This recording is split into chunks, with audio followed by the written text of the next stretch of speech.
কোরআনের আলোকে, ইসলামের আলোকে আমরা বেঁচে সারার জন্য চেষ্টা করি। কোরআন শুধু নামাজ পড়ার জন্য, তেলাওয়াত করার জন্য না, কোরআন আসছে গোটা দুনিয়ার প্রেক্ষাপটকে পাল্টে দেওয়ার জন্য, সমাজের অবক্ষয় দূর করে একটা শান্তির, সুখী, সমৃদ্ধ সমাজ গঠন করার জন্য।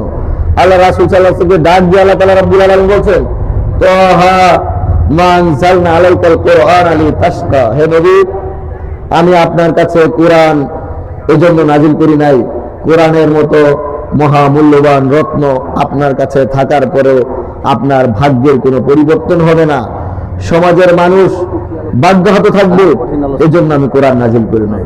আল্লাহর বক্তব্য পরিষ্কার, রাসূলের হাতে কোরআনের মতো নিয়ামত এজন্য দিয়েছে, কোরআনের মাধ্যমে তিনি ভাগ্যের পরিবর্তন করাবেন। আল্লাহ রাসূল সাল্লাল্লাহু আলাইহি ওয়াসাল্লাম সেই সত্য দুনিয়াবাসীর সামনে দেখিয়ে দিয়েছেন। মাত্র 23 বছরের ব্যবধানে কোরআনের আলোকে কোরআন ভিত্তিক কর্মসূচি গ্রহণ করে আবু বকর, ওমর, ওসমান, আলী, খাব্বাব, খুবাইব, বেলালের মতো সুন্দর মনের মানুষ তৈরি করছেন এবং তাদেরকে তাদের মাধ্যমে পরবর্তীতে মদিনাতে ইসলামী রাষ্ট্রের ভিত্তি স্থাপন করেছিলেন। আজ অবধি এরকম সোনার মানুষ এবং সোনার সমাজ পৃথিবীতে কেউ উপহার দিতে সক্ষম হয়নি। আজকে আমরা বিধ্বস্ত দুনিয়ার মানুষের সামনে, হতাশাগ্রস্ত পৃথিবীর মানুষের সামনে দাঁড়িয়ে বক্তহীন কণ্ঠে কথা বলতে পারি। আজকের দুনিয়াকে যদি আবার শান্তির দুনিয়া, সমৃদ্ধির দুনিয়া হিসাবে আমরা দেখতে চাই, তাহলে কোরআনের কাছে ফিরে যেতে হবে। কোরআনের মাধ্যমে আমার ব্যক্তি জীবনকে গঠন করতে হবে, সমাজকে গঠন করতে হবে, রাষ্ট্রকে গঠন করতে হবে। তবেই কেবল সামগ্রিকভাবে একটা শান্তির সমাজ আমরা লাভ করতে পারবো। আমি আপনাদের কাছে জানতে চাই, আপনারা কি চান এরকম একটি সুন্দর সমাজ হোক? সবাই চান নাকি? তাহলে ইনশাল্লাহ কোরআনের সাথে আমাদেরকে থাকতে হবে।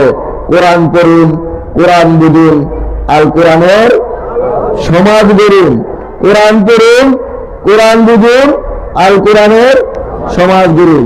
আল কোরআনের সমাজ গড়ার জন্য যারা কাজ করে তাদের সাথে থাকতে হবে এবং সেই সংগ্রাম এবং লড়াই আমাদেরকে একাত্মতা প্রকাশ করতে হবে। আগামী দিনের বাংলাদেশকে কোরআন ভিত্তিক, ন্যায় ভিত্তিক, ইনসাফ ভিত্তিক বাংলাদেশ গড়ার যে আন্দোলন, যে লড়াই, যে ভোট যুদ্ধ হবে, সেইখানে ইনশাল্লাহ আপনারা কোরআনের পক্ষে, ইসলামের পক্ষে, ন্যায়ের পক্ষে থাকবেন আমি আশা করছি। ইনশাল্লাহ আপনারা কি থাকবেন? ইনশাল্লাহ ইনশাল্লাহ আগামী ত্রয়োদশ নির্বাচনের ইনশাল্লাহ আমি গাজীপুর 5 আসন, কালীগঞ্জের সাথে পুবাইলের 40-41-42 নং ওয়ার্ড এবং বাড়িয়ানির যে আসনটি, সেই জায়গায় আপনাদের একান্ত ভাই হিসাবে আপনাদের